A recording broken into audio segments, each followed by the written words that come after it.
salle comme sur les réseaux sociaux.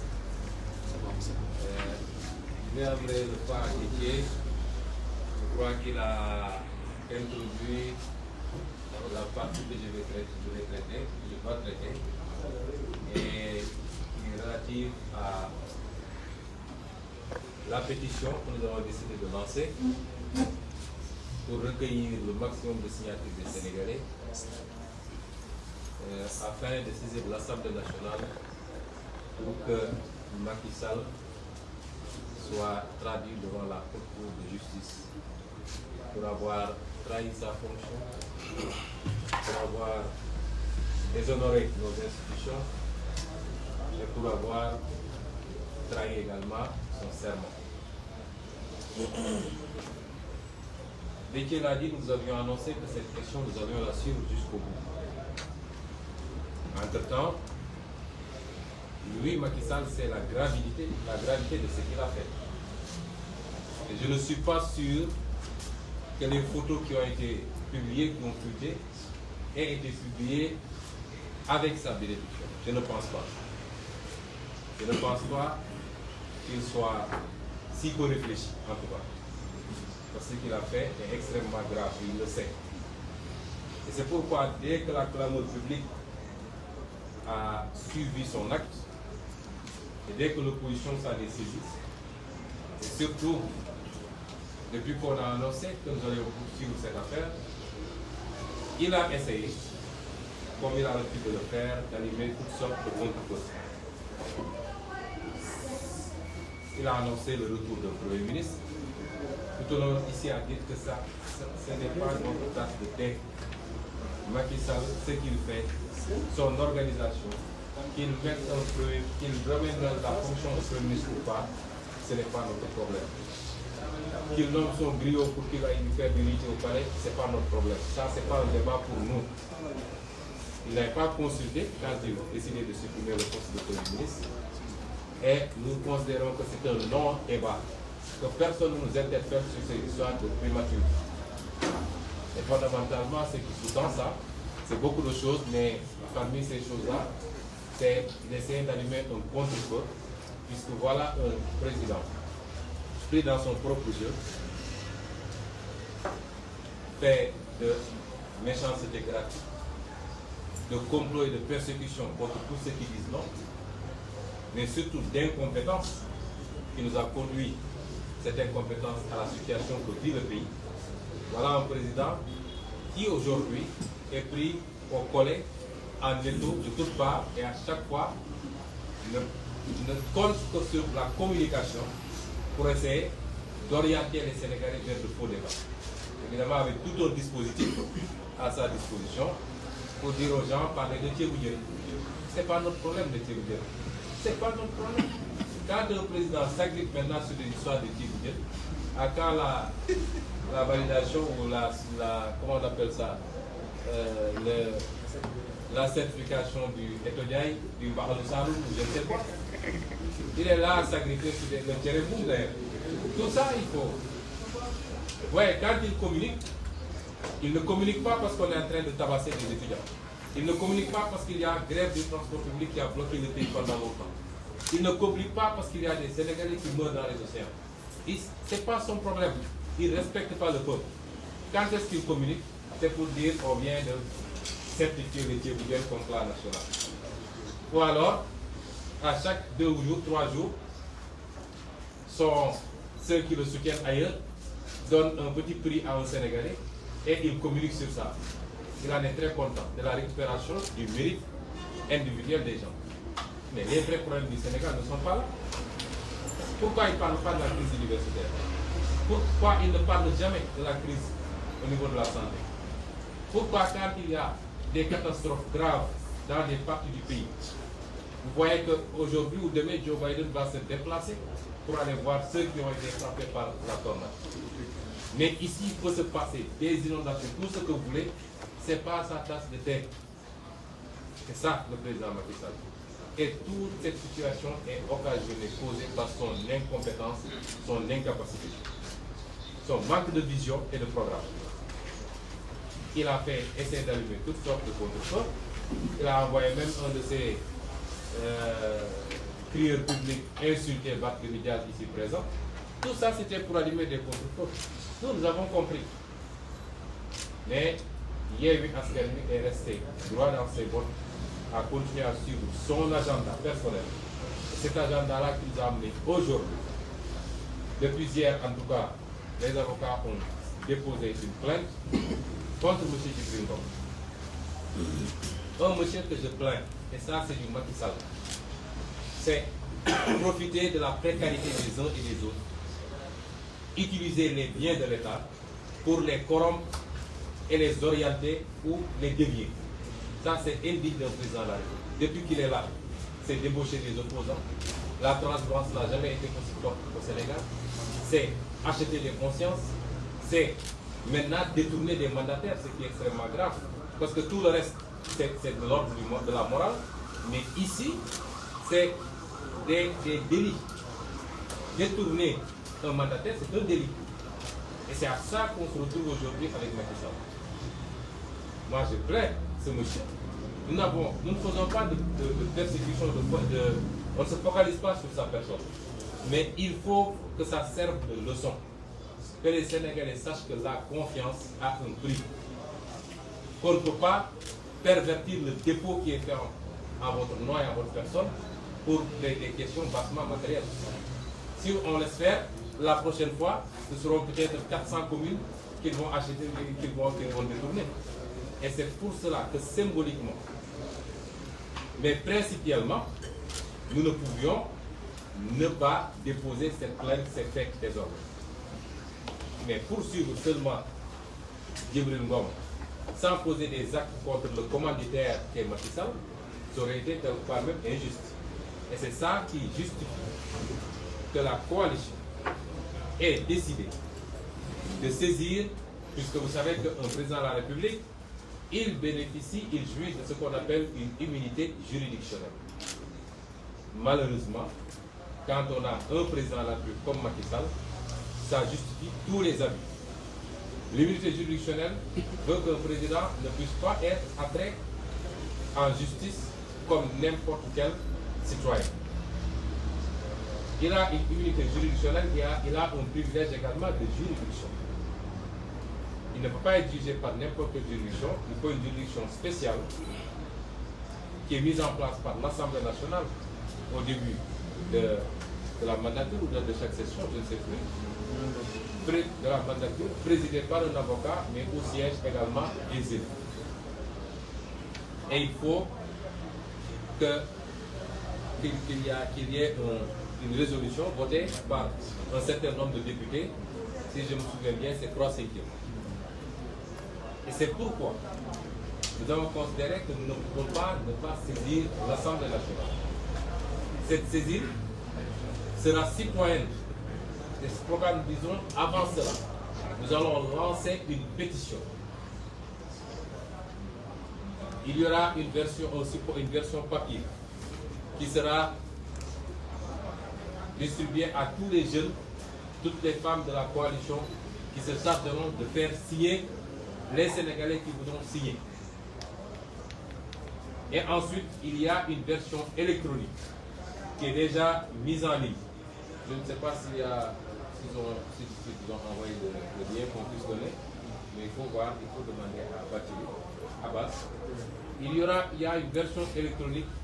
qui est déjà positionnée, qui sera mise en ligne aujourd'hui. Quand nous aurions recueilli suffisamment de signatures, nous déposerons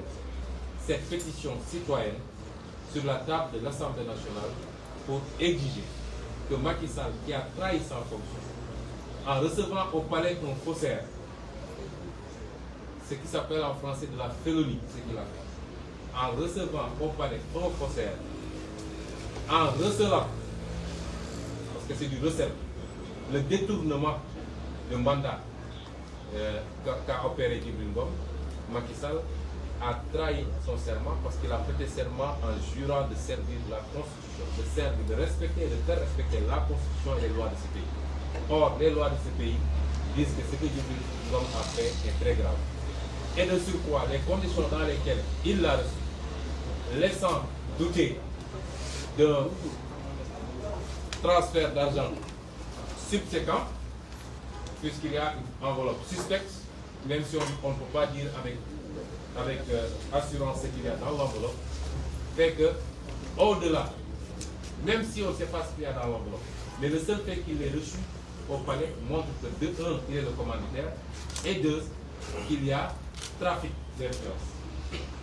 Il y a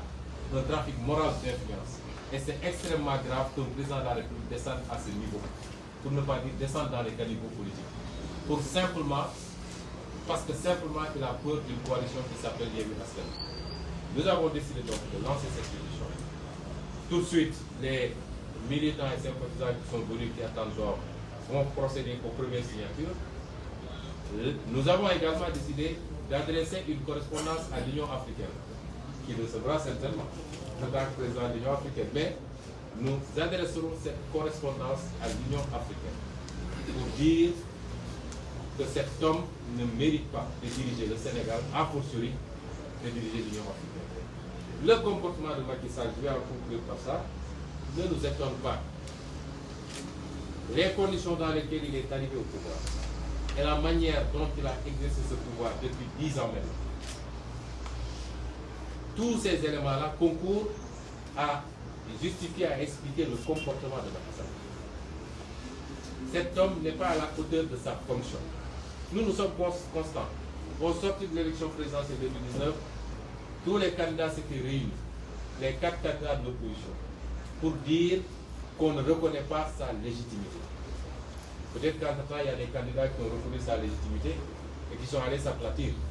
Nous, on est restés constants. J'ai toujours dit que c'est un président légal, mais c'est un président illégitime. Et les actes qu'il pose aggravent son illégitimité. Tous les actes qu'il pose aggravent cela. Donc tous les discours qu'il tient, pensant pouvoir endormir les Sénégalais, et particulièrement l'opposition, singulièrement Yewwi Askan Wi, il n'a qu'à comprendre que ça ne marche pas. Charte de je ne sais quoi, etc. Ça ne marche pas. Amnistie, personne ne lui a demandé d'amnistie. Quand il menait des cabales contre des opposants, est-ce qu'il avait demandé l'avis de qui que ce soit? Il a créé lui-même ses problèmes. Il n'a qu'à s'en sortir. Khalifa Sall n'a pas demandé d'amnistie. Karim Wade dit qu'il n'a pas demandé d'amnistie. Qu'est-ce qui lui fait chantonner du matin au soir amnistie, amnistie? S'il veut voter sa loi d'amnistie, il n'a qu'à la voter, il a sa majorité. C'est lui qui a instrumentalisé sa justice pour faire ce qu'il fait. Il n'a qu'à prendre ses mêmes responsabilités pour défaire ce qu'il a fait. Ce que les gens lui ont dit, il y a des bases solides de décisions prises dans le cadre de la CEDEAO ou de l'ONU qui disent qu'il faut revoir ces procès parce que des droits n'ont pas été respectés. Il nous parle d'amnistie. Qui veut de son amnistie? Au sortir du dialogue politique, il avait des éléments pour au moins changer le code électoral. Encore qu'aujourd'hui, aucune peine d'inéligibilité n'a été prononcée contre ce dont on parle. C'est les abus qu'il fait. Il a géré ce pays dans l'abus jusqu'à présent. Maintenant, il est inquiet parce qu'il sait qu'il ne reste que 2 ans et qu'il va partir. Il commence à s'affoler. Il a voulu encore et encore comploter. Il a essayé et le mois de mars a été le coup d'arrêt. Et en même temps la fin de son règne. Et il le sait. Donc nous disons qu'il n'a qu'à respecter et faire respecter la Constitution et les lois de ce pays. C'est tout ce que les gens disent. Tout le reste ne nous intéresse pas. Tout le reste n'intéresse que Macky Sall et son groupe. Je terminerai par dire que les gens viennent nous voir souvent pour dire oui, il faut lui aménager une porte de sortie, il faut discuter, il faut le rassurer. Mais lui, il avait aménagé une porte de sortie à Ablaye Wade. La porte de sortie, c'était l'emprisonnement de son fils et la crime, je ne sais quoi. Nous sommes dans un pays de droit. C'est le peuple sénégalais qui choisit librement. Celui qu'on choisit, il exerce le mandat. S'il l'a exercé en bon père de famille, il termine son mandat, il rentre chez lui, il est un citoyen respecté, respectable. S'il ne l'a pas fait, il rend compte. Et si Macky ne l'a pas fait, il rendra compte. Un point, un trait. Nous ne sommes pas là pour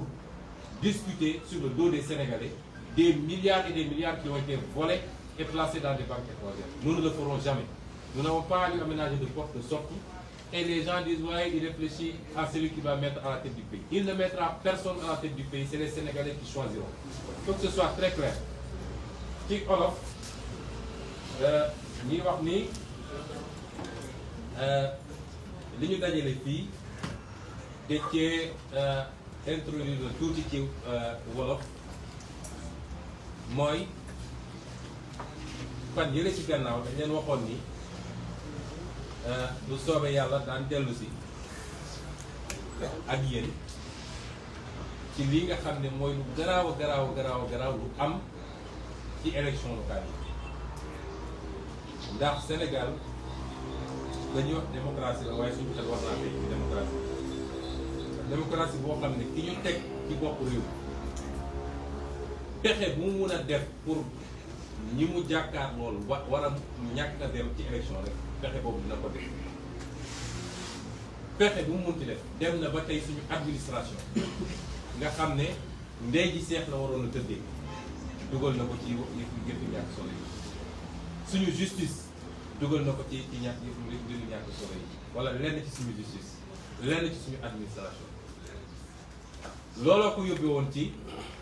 mu am yu mu monté def ko ak lenn ci administration territoriale pour que ñun Yewwi Askan Wi ci bërëb yu bëri ñu bañ a mën a dem ci élection bi yàlla def fi mujj yi ñëpp gis ngeen ko waaye balaa loolu dem na wër ay nit yoo xam ne ni élection du doxee mooy gox bu nekk da ngay am koo jox sa kóolute ne ko yow yaa ñu fiy toogal yaay wax ci suñu tur bu joxe dem déposer liste jotee yaa koy déposer ak leneen mu dem ci ñooñu nga xam ne ñun Yewwi Askan Wi amoon nañ ci ñu dem jënd leen ci anam boo xam ne ñaawlu fu ñaaw yëpp rek liñ ci jublu mooy ñun ñu bañ a mën a déposer suñuy liste foofu bañ ko defee ci Matam la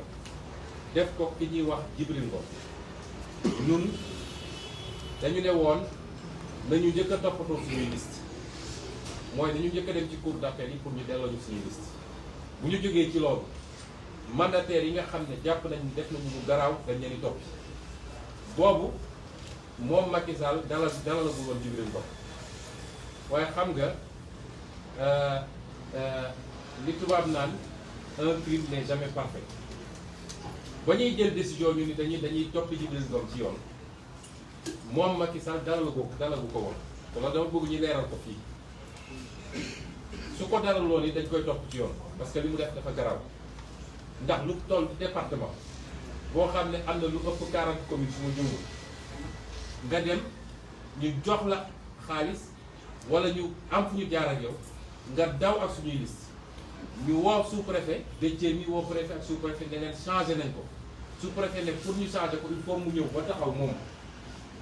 ne moom dootul seen mandataire bu taxawul duñ ko ñu wër ko ci Matam bi gisuñu ko fu ne ñu wër ko nit ñi wër ko avis de recherche fu ne ñu dugg ko gisuñu Djibril Ngom loolu lan moo ko gën a ay ci démocratie kon bu ko Macky Sall dalaloon sax dañ koy topp li ñaaw ci mbir bi nag mooy ñun moom dañ koo yërëm ndax Macky Sall moo ni mel Macky Sall ni muy defee politique salte na salte boo xam ne jël alalu réew mi di seet nit ñi fu ñu gën a néewee doole day seet nit fu mu gënee néewee doole mu jël alalu réew mi wala mu ut ay moyens de pression xool fu mu lay jekkoo di essayer teg loolu sa kaw pour ne la ñëwal ànd ak man wala defal lii waa opposition bi mu fi nekkee ba léegi loolu rek la amul leneen ca jamono jooju réew maa ngi tumuraanke réew maa ngi torox moo tax fi mu ne nii jaaxle na ndax tappale yorul réew ci dëgg lañ koy yor mun nga tappale jënd ñu lay waxal fu nekk jënd ay patron de presse ku la neex nga ñu lay xalamal suba ngoon waaye sénégalais yi dañuy dund loolu du ko réglé tey ci lan lay langaam suñu xëy ñu ne FMI nee na Macky Sall exemple FMI yàgg naa leen ko wax du suñu xarit du suñu mbokk réew yu jóg génn ci guute jamono ji yëpp Brésil bi FMI waxee dañ ne FMI d'accord ñëw lu laa teg fële FMI def ay méthode am Brésil jóg Mahathir fii ci Indonésie bi mu ñëwee FMI ne ko lii mooy suñu recette mu ne leen dégg naa leen même recette bi teg ko le jaare na le Corée du Sud noonu la def dans les années 65 70 FMI ku mu tàccu rek mooy nekkoo ci yoon bu baax waaye FMI pour féliciter Macky Sall gars yi jël ko bind ma ne Sénégalais li ñuy dund FMI xam na ko Sénégalais ñi ngi lekk ba suur ñi ngi naan ba suur njàng mi dox na faj mi dox na leneen ñu naan ma FMI wax na wala ñaari fan ñett yu ñu ne waaw Sénégalais bi France jox na ko raaya loolu mérite individuel la mérite individuel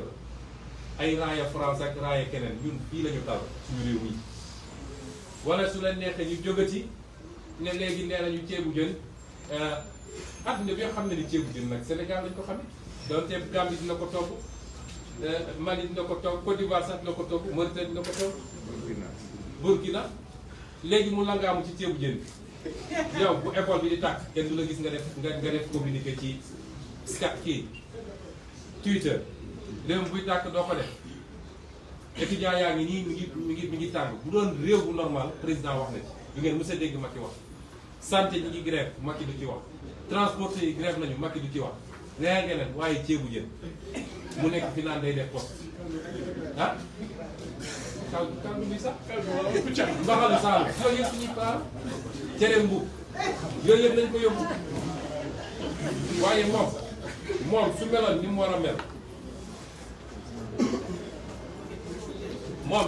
mu war a mel tey sénégalais dañ lekk ceebu jën ñaata sénégalais ñoo ñeme lekk ceebu jën ak coof ci digg léegi waar sax la ñuy defee ceebu jën jaay la géej gi yëpp mu naan xam nga lan kër Sénégal ceebu jën nangam nag yooyu yëpp li muy wane mooy président bu matadi loola tax nag ñu ne woon tappale gi dafa doy ba ñu ko annoncé ba léegi nag ma ngay essayer def ay pexe pour ñu fàtte ko parce que moom xam na li mu def ni mu aaye xam na li mu def ni mu garaawee te man li ma gëm mooy photo yi ki ko génne yéenewul Macky Sall jàmm photo yi mu photo Djibril Ngom ki ko génne yéenewul Macky Sall jàmm ndax xam naa ni neexu ko ku dem dajale na gaa yëpp du ne mu ramasse la ndax li mu def dafa garaaw koo xam ne dafa def njombe Sénégal yëpp ñaawul ko est-ce que am na Sénégal kenn ku rafetlu lu Djibril Ngom def est-ce que am na du kilifa diine du citoyen lambda du intellectuel du waa diaspora du yéen ñii sax du nag amul kenn ku rafetlu parce que Sénégal dañoo am ay valeurs quand même ñoom waa pouvoir bi ñu bëri dañ koo ñaaw parce que dañoo am ay valeurs yu ñu jàngal ñun ngor kóllëre kóolute dafa am nu ñu koy sàmmee donc loolu am ñëpp ñaawlu ko moom mu am sañ-sañu recevoir kooku ak benn boyet boo xam ne benn enveloppe boo xam ne ñoom déccee ñi xam xaalis xam nga ko nee nañu 10 millions daal la ñu porté ci nee nañu daal li ñu gis daal ñi xam xaalis dëgg nee nañu yooyu li ñu ko takkee noonu fukki millions moom jàpp nañ ni ba nga fa léegi loolu moom xam na ni lu garaaw la def Macky Sall moo tax bi ñu ko annoncé ba léegi fu mu mun a taalee ma ngay taal su taalee fii mu tëdd tàkk mu taal fële jekki na day andi premier ministre ñun suñu yoon newul ci premier ministre ñun suñu yoon newul ci premier ministre Macky Sall lu muy def ak lu mu def ñun toppatoo ñu ko bu ko neexee mu nomee Farba mu koy riitil suba bu ngoon premier ministre ñun loolu yëngaluñu ndax bi muy génne poste premier ministre moo toog ba mu neex ko mu ne moom léegi moom dong kot doy na pour yor réew mi nee na moom kot doy na pour yor réew mi tey nee na day delloo si premier ministre te bokk na li mu ko layee nee na comme day dem Union africaine dootul am jot pour Sénégal doy waar a nga noonu bu doy waar man nag yërëm naa Sénégal ndax koo xam ne bi muy nekk fi yor mandat Sénégal rek mënalul dara réew mi tey mu naan maa nga dem Union africaine ñaari fan yu ne mu jël avion naan day dem défendre l'Afrique l'Afrique n'a qu'à se gérer d'abord doog a naan maa ngi leen défendre seen défendre yëpp mooy on a qu'à nañu jox ay droits de tirage spéciaux nañu def ay fonds pour jàppale Afrique alors que yaa ngi jaay suñu pétrole jaay suñu gaz jaay suñu géej jaay suñu zircon jaay suñu suuf si ba pare di wër di yelwaan loolu mooy gouvernance Macky Sall bi mu defee loolu sottiwul kenn pour laalu ko léegi naa sax ñu ne léegi Khalifa Sall la ñu bëgg a def premier ministre monsieur le premier ministre bu ma fàtte donc bu ñu xamee ne loolu sottiwul mu génne yeneen ak yeneen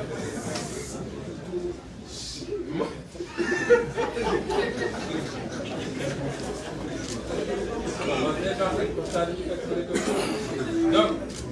bi mu génnee ci loolu mu ne léegi amnistie delloo seen wax amnistie Khalifa Sall ñi ni toog mosu koo ñaan amnistie grâce sax wax ñaanu ko moo toog ba mu nekk ko mu signé grâce am ñu ñëw yenn ko forcé ne ko da ngay génn moom day gas ay kanam dugg ci guutam ba pare bëgg nag bu ciy génn di ñu ñëw toog ak moom pour mu génn ci fi mu ne nii lenn rek la Macky Sall bëgg lenn rek moo wax leen ko mooy lu muy def ba toog ak ñun ñii dialogue la bëgg wax na ko sax keroog ci bi muy wax ak xaritam yi comme média yi fii moom bu wax ak ñoom nee na il est prêt à envisager amnistie wala réhabilitation loolu lu bees la ndax bu njëkk ko amnistie rek la waxoon réhabilitation mooy révision procès mais loolu yëpp ça doit se faire dans le cadre de dialogue dialogue boo xam ne woote nga ko fi woote waat fi lépp xëy rek phrase pour moom naxi mbaay la ndaxi mbaay bu muy dajale nit ñi ñu ne ña ngay waxtaan mu xëy daal ci signé lu ko neex bi loolu sottiwul façon pexe bu nekk def na ko ba yónnee ay nit sax ñu essayé fi ubbi ay débat ci ay waasoo ki ay xeeta ki dem saa ngay ñoom Barthélémy Dias ak nangam ñun loolu yëpp nag bi mu amee ñun xam nañ ni loolu ay contre-valeur te dañu bëgg léegi sénégalais xam ne ñun fu ñu jëm xam nañ ko jéego ñuy dos xam nañ ko lii suñuy objectif xam nañ ko Macky Sall li muy def suñu doon newu ci moom ak askan wi la dootuñu mënuñoo détourner ci dara moo tax ñu continuer lii ñu nekkee nii ba tey jii ñu déposer plainte contre Djibril Ngom waaye suñu yemoon ci plainte bi dafay am lu manqué moo tax ñu ne moom mii ndeyu mbir mi moom mi nga xam ne moo def li mu def mënuñu koo ñàkk moom it topp waaye xam ngeen ni président de la république ci réew yépp ci àdduna daanaka dafa am lu ko yoon jagleel mooy du citoyen ordinaire moom nag ne woon na am na ñoo xam ne citoyen ordinaire lañu moom du citoyen ordinaire moo tax ñu defal ko lépp fu muy dëkk kenn du ko dëkk yoon fu muy jaar kenn du fa jaar wala dañuy arrêté ñëpp fu muy dugg di tukki kenn du fa dugg di tukki ak yeneen noonu lañ nee nag même bu defee njombe mënuñu ko àtte fi ñuy àttee Cheikh Tidiane Dièye ak parce que Déthié Fall sax am na immunité privilégiée mais mënuñu ko àtte fi ñuy àttee ñeneen ñi moo tax ñu ne dafa am kuréel buñ ko jagleel mooy haute cour de justice haute cour de justice boobu assemblée nationale moo koy taxawal day am président muy président cour suprême am ay ministre am procureur cour suprême am un juge des députés et première session législative bu bees bu nekk première session bi la ñuy installé cour boobu ñu ne nag cour boobu rek moo mën a topp président de la république ci benn mbir mooy su dee def na haute trahison mooy li mu waatoon mi ñu koy fal li mu waatoon ne moom dina sàmmante ak constitution bi ak loi yi waaye dina sàmmulu constitution bi ak loi yi bu dee dem na ba loolu mu def safaan ba loolu mën nañ jàpp ni haute trahison loolu nag la Macky Sall def ci mbir mi moo tax ñu ne dañuy saisir assemblée nationale waaye suñu jógoon ñun rek dem saisir ko day mel ni mbir mi dafa yem ci politique moo tax ñu dañuy lancer dañuy ubbi pétition citoyenne pétition bi nag ñaar la dina am boo xam ne ci kayit la mooy bii nga xam ne xale yi lañ koy jox dinañ wër fépp ci garage yi ci marché yi ci feneen ak feneen ñu ne citoyen yi signé leen waaye dina am boo xam ne en ligne lañ koy def mooy ci internet bi nga xam ne ku ne fii ku ne bitim réew feneen ak feneen ñëpp dinañ ko mën a signé bu ñu dañee ba dajale nombre signature yi ñu bëgg dinañu dem yéeg ko assemblée nationale yéeg ko xam nañ ne assemblée nag de xam nañ dafa ne waaye mbir bu jotee dañ koy dox ba mu mat dinañ dem yéeg ko assemblée nationale pour que ñoom mu des ak gis seen diggante ñoom ak askan bi. loolu mooy solo pétition bi la ca tegu mooy bind nañ aussi Union africaine ndax moom dafa war a dem jëli présidence Union africaine nee looloo tax amatul jotu Sénégal ba il faut mu ut premier ministre waaye nañu bind Union africaine aussi jox leen pétition bi comme ñi ci war a waxtaanee yëpp dinañ ci waxtaan ak ñoom loolu moo ne woon li ñu bëggoon a wax fii di daaneel nag di wax ni moom Macky Sall dañ koy wax sénégalais du moom Macky Sall mooy tànnal Sénégal ko war a wuutu fii ci Sénégal ñaar yooyu laay tëjee benn bi bëri na ay sénégalais yu naan na ngeen ko ubbil bunt parce que moom si boppam xam ne ni jeex na waaye bu ngeen ko ubbilul bunt boo moytul day rasu te boo moytul xeex bi dina jeex dama ne moom moomul réew mi donn ko li ko fi tegoon moo ko fiy jëlee mooy kàttu sénégalais yi kon ñun amuñu pour ubbil ko bunt amuñu pour négocier ci kaw sénégalais buñ ko falee mu yor réew mi juróomi at juróom-ñaari at tegaat ci juróomi at muy fukki at ak ñaar bu paree li mu def bu dee lu rafet dong la bu dee lu set wicc la wasalaam baax na ci moom sénégalais dinañ ko tàccu defal ko fi bernde bu réeréeri defal ko pôle national mu dem toog këram doon référence ci réew mi waaye bu dee safaan wa nag kenn mënul tee mu rendre compte sénégalais ci li ko dégg loolu du lu ñuy négocier muy benn ñaareel bi ñu bëgg mu leer nañu tamit mooy du Macky Sall mooy fal askanu Sénégal mooy fal bu ko neexee nag mu préparé candidat ngemb ko defar ko dem ànd ak tubaab yi ñu jox candidat bi ordre national de Tombalan petit patata waaye 2024 peuple sénégalais mooy tànn ku ko doy bu dee Khalifa Sall wala Karim Wade wala Ousmane Sonko wala Déthié Fall wala Cheikh Tidiane wala keneen mooy tànn waaye ala kulli xaal mënul nekk ci ñoom ñee ndax Sénégal doyoon na ci ñoom ñu ngi leen di gërëm leen sant